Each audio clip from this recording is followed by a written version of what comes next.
Okay, so love is a pretty powerful thing. It defines us and changes us. Love is what moves us and gives us purpose. It's our faith in action and our salvation lived out loud. Love is what God gives us and asks us to give away. It's meant to be shared with everyone, everywhere. Love is our calling and our mission. Love is why Jesus went to the cross and why the grave couldn't hold him. Love is who God is. It's his character, his core, his heart. See what I mean? Love is a powerful thing. All right, so we didn't get together last week because of the snow and the ice.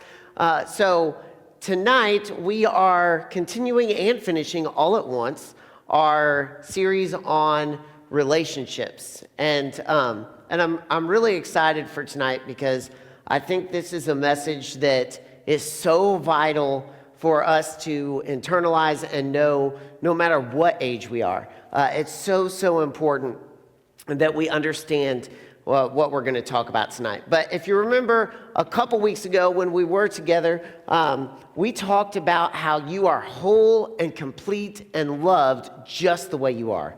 You don't need another person to make you whole. God created you as a whole person just the way you are. And so sometimes we take that and we say, okay, well, I don't need anybody else. But the truth is that relationships, friendships, dating relationships, marriages, those can all be incredible things when we understand that we are whole in and of ourselves, and we can have another whole person or another group of whole people that come alongside us and do life with us, and that can be an absolutely incredible thing. And so tonight we're going to build off of that truth. We are whole just the way we are. And the way we're going to build off of that is that as we step into relationships or as we evaluate our current relationships that we are a part of, we have to understand this truth, that we are worthy of true love. You are worthy of true love. I am worthy of true love. Valentine's Day was last week. And, the month of February, there's always hearts everywhere, and it's all about love and relationships. And so often when we hear the words true love and we think about true love, we often automatically associate those words with a dating or romantic relationship. But the truth of the matter is it's important to recognize that love is a broad term that applies to every single relationship that we are a part of. And in every single relationship that you are a part of, you are worthy of true love. In your relationship with your friends, in your relationship with your parents, in your relationship with authority figures, in your relationships when you are dating, in every single relationship that you are a part of, you are worthy of true love. In John chapter 13, Jesus is sitting with his disciples, and he's having what we call the Last Supper. It's the time where he celebrated the Passover, which was this feast that he celebrated yearly, and he's celebrating this with his disciples, and a lot of incredible things happen at this meal. This was the meal that was the final meal that he had with his disciples before he went to the cross. And at this meal, a lot of incredible things happened, but one of the things that sticks out in my mind is when Jesus expresses to the disciples the way that they should love other people. He says this in John chapter 13. He says that, "Little children, I am with you for a little while longer. You will look for me, but just as I told the Jewish leaders, I also tell you now, where I'm going you can't come. I give you a new commandment. Love each other.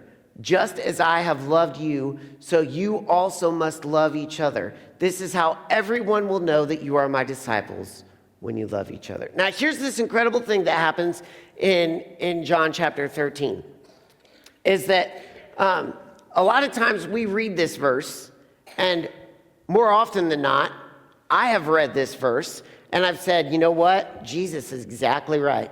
I have got to go out and I've got to love people better. I've got to be a better husband. I've got to be a better father. I've got to be a better friend. I've got to be a better worker. I've got to be a better leader. Everybody that I'm around, I've just got to love them better. And the cool thing about what Jesus is saying in this verse is that he is expressing that, yes, we should love others better, but he is also expressing the love that you deserve to receive from other people.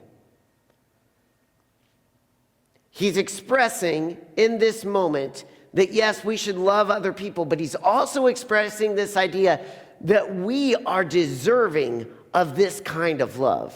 We are deserving of this incredible, true love. And see, I think so often we focus on this idea of how can I love people better, but when it comes to how others love us, we tend to give them a pass. And we say, well, you know, I don't really deserve that.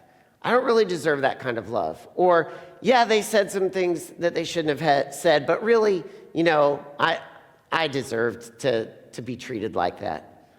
And we tend to give people a pass when they treat us poorly and they don't love us well. And Jesus is saying that there's an expectation here that this is the love that not only we should love others with, but this is the love that we deserve to receive.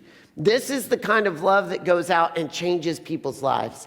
This is the kind of love that will impact your own heart and draw you in closer to Jesus. And so here's the big question. What does that kind of love look like? What does that kind of love look like? What does that kind of love look like for that we should be receiving from the people around us, that we should be giving to the people around us? And so Jesus says, love others as I have loved you. And so we got to start looking at the way that Jesus loved other people. And the books of Matthew, Mark, Luke, and John share the story of Jesus. And I love just digging into the life of Jesus and seeing how he loved the people around him. Jesus took 12 guys and called them his group of friends. We know them as his disciples, but I think that if we were alive during that time, we would have recognized this is a really tight-knit, close group of friends. And we can see that as we read through the books of Matthew, Mark, Luke, and John, we see time and time again that Jesus loved these guys with a true love. Jesus taught these guys how to stretch themselves and grow themselves, and he encouraged them to become better versions of themselves. He trained them how to go out and share his message. He trained them how to become better people. But at the same time, he wasn't just all about making them better people. He took time away when the crowds were demanding, and he said, listen, go rest. If you look at Jesus' friendships, he made sure that they were becoming better versions of themselves, but he also made sure that they were well taken care of. Jesus loved with a love that encouraged his friends. And guys, what if, as we look at our own friendships, we evaluated, how do my friends treat me? Our friends should be encouraging us to be better people. True love looks like pointing out when, maybe we could do things a little bit better. But true love also looks unselfish and looks like really caring for you as a person. True love celebrates with you when things are going well. They cry with you when things are going poorly. They're there for you in the good times and the bad times. And yes, they do help you become better people. But true love also says, listen, I'm here for you. They truly listen and make you feel heard. But friendship isn't the only relationship where we're worthy of experiencing true love. And I think that oftentimes that's where we go to. We say, yeah, my friends, man, they gotta love me well, and we get that. Like, we're all on board for that. But when we start digging into some of these other relationships where we are worthy of true love, it gets a little bit more tricky. In Matthew 19, Jesus is teaching to the crowds. And as expected, when there's crowds there, there's little children around. And Matthew 19 says, then the people brought little children to Jesus for him to place his hands on them and pray for them. And guys, so often we read the Bible and we're like very stoic about it. Like we read this verse and we're like, children, come to Jesus. I lay hands on you. I pray for you. Children, go away. Like, this is the way we read the Bible. But having 4 kids myself, I recognize there is no possible way that that is how this went down. I realize that there's probably one of 2 ways that this happened. Probably the first way that this could have happened is that the whole family is on the way to hear Jesus teach. And the parents are like, guys, aren't you just so excited to hear Jesus teach? Like, this is going to be an incredible day. This is a once-in-a-lifetime opportunity. Have any of your parents ever said that? We got to experience this. This is a once-in-a-lifetime opportunity. And so they bring the kids, and the whole way there, they're like, what do you think he's going to talk about? What do you think Jesus is going to say? Aren't you excited to see Jesus? And they get there, and the kids are just pumped because their parents have gotten them excited to see Jesus. And they realize, all right, as a parent, this is my chance. This is my chance to get my kid to Jesus. And so they cautiously walk their kids up to meet Jesus. That's one way it could have gone down. The other way it could have gone down is that the kids have heard about Jesus. Jesus was a wildly popular guy. Maybe they heard about him from other kids in their neighborhood. Maybe they heard about him from eavesdropping on their parents talking. But either way, they knew who Jesus was. And so the whole way there, the kids are like, Mom, Dad, I want to see Jesus. I want to see Jesus. I want to ask Jesus something. I want to talk to Jesus. Mom, Dad, can we go see Jesus? Hey, how close can we get to Jesus? Mom, Dad, let's go see Jesus right now. Let's get up to the front row, Mom and Dad. I want to be up on the front row to see Jesus. I really, really want to meet Jesus. Let's go see Jesus. And they pull their parents through the crowd. And they get up to the front row. And these kids are like dragging their parents to Jesus.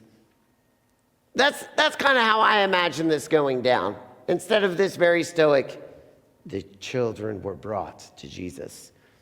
But either way, no matter how it happened, these kids are brought to Jesus, and the disciples are like, no, get away. Jesus is much too busy to mess with little kids that are totally beneath his social status. Like, they're just not important enough for you to bother with, so just go away. And Jesus does this incredible thing. He invites the kids to hang out with him. Now, I don't know about you guys, but when I've heard this in the past, I've pictured Jesus kind of hanging out with the kids, maybe sitting with them. But like, as I look at this with fresh eyes as an adult, like, I picture Jesus like playing with these kids and laughing and running and really asking them questions like, what do you care about? What are you excited for? What do you love about this life? What can I do for you? And here's the cool thing that I think that happens in this moment that I have so often missed, is that these kids were on a social status that was below Jesus. And Jesus said, even though you're below me, in the world's view, I want you to know that you're important. Even though the world thinks you are below me, I want you to know that you are heard. I want you to know that your feelings are valid. I want you to know that the things that you are dealing with, the things that you are facing, those are important to you and they're important to me. I want to know that I celebrate with the things that you celebrate, even if everybody else thinks it's silly. And I cry with you and I comfort you in the things that you think are hard, even when everybody else thinks you should just get over it. You see, that is true love. And Jesus did this incredible thing so often. He found people that, according to the world, were in a lower status and culturally meant nothing, and he raised them up. And he said, listen, I know what the culture thinks about you, but I'm here to tell you that you can break free and be more than what the culture expects of you. You guys, think about this. How often do we experience moments with people that, according to the world's standards, are above us? And they don't treat us with love. They don't hear us. They don't listen. They tell us to get over it. They tell you that because you're a kid, the things that you think are important aren't really all that important because there's bigger stuff going on. Jesus would look at you and say, we've normalized that in the world, but that's not normal. That's not true love. And in every single relationship that you are a part of, you are worthy of true love. You are worthy of receiving true love from your teachers and your coaches and your authority figures. You are worthy of receiving true love from your parents. You are worthy of receiving true love from your siblings. You are worthy of receiving love from your bosses. From every single relationship that you are a part of, you are worthy of receiving true love. And it's dangerous when we start to normalize this idea that we deserve less than true love. It's dangerous to us when we normalize this idea that we deserve less than true love. And Jesus constantly said, no, up the game. You are worthy of so much more. You are worthy of true love. And so I want to encourage you guys that if we can begin, now I know that we can't go to everybody in our lives and say, hey, you're not treating me right. But here's what I do know. I do know that when people don't treat us with true love, we can say, I'm worthy of more. And there are going to be moments where we have options to step out of relationships that are not true love and into relationships that are true love. And I want us, myself included, to know that we are so worthy of true love that we are willing to step out of relationships that are not true loving the way that Jesus would have us loved, and step into relationships that are full of true love. Because here's the truth. You are worthy of being respected, and you are worthy of being heard, and you are worthy of being valued. You are worthy of your opinion mattering. You are worthy of being treated with kindness. You are worthy of patience. You are worthy of true love. And so this week, I want you guys to just evaluate. Just evaluate your various relationships. See if you can notice some ways that people are treating others in a way that is not true love. And every time you see that, just remind yourself, I'm worthy of true love. That person is worthy of true love. Jesus said there is a better way to love. And I'm going to make sure that I love people that way and that I step into relationships as often as possible that are loving me in that way. Let me pray for you guys. God, thank you so much for love. Thank you for relationships.